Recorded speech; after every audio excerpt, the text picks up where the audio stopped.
தான் காரணம். ஒரு அழகான கதை படித்தேன். லண்டன் ஏர்போர்ட் விமான நிலையத்தில் ஒரு இளைஞன் ரெண்டு கையில் 2 சூட்கேஸ் வச்சுட்டு அப்படியே டிப் டாப்பாக அவ்வளோ அழகாக நடந்து போகிறான். ஒரு பெரிய பணக்காரர் வாட்ச் போட மறந்துட்டார். இந்த வாட்ச் மறுபடியும் வருது பாருங்க.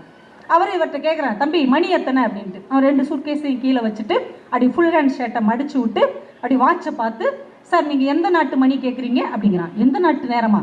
27 நாட்டு நேரம் இந்த வாட்ச் காட்டும், நீங்கள் எந்த நாட்டு நேரத்தை கேட்குறீங்க? உடனே அவர் சொல்கிறார். அதுலேருந்து அவன் ஃபோன் பண்ணி ஒய்ஃப்ட்ட பேசுகிறான். அதுலேருந்தே அவனுடைய பிஏக்கு மெயில் அனுப்புகிறான். அதுலேருந்தே அவர் கூட ஒரு செல்ஃபி எடுக்கிறான். ஒரு மிரண்டுட்டார். அந்த வாட்சை எட்டி பார்க்குறாரு. உள்ள வைரக்கற்கள் பதிக்கப்பட்டிருக்கு.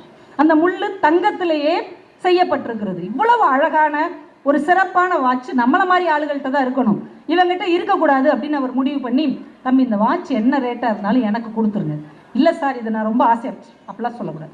நீங்கள் இந்த வாட்சை வாங்கினதை விட 10 மடங்கு இல்லைங்க 50 மடங்கு அதிகமாக பணம் தர்றேன், இந்த வாட்சை எனக்கு கொடுத்துருங்க. உடனே சரி சார் இவ்வளோ ரூபாய்க்கு கேட்குறாருன்ட்டு கொடுத்துட்டான். கொடுத்தோடனே அவர் தான் கையில் மாட்டிட்டு சந்தோஷம் அப்படி கிளம்பி போனார் பாருங்க. உடனே சார் ஒரு நிமிஷம் நில்லுங்க அப்படின்னா, என்ன அப்படின்னு கேட்டிருக்கிறார். இந்த சூட்கேஸை தூக்கிட்டு போங்க அப்படின்ட்டுருக்காங்க. எதுக்கு அப்படின்னு இருக்காரு. அந்த வாட்ச் ஓடணும்னா இந்த 2 சூட்கேஸில் தான் பேட்டரி இருக்குது அப்படின்ட்டுருக்காங்க.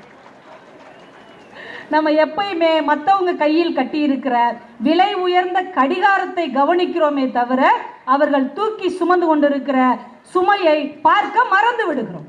எல்லாருக்குள்ளேயும் வருத்தம் இருக்கு.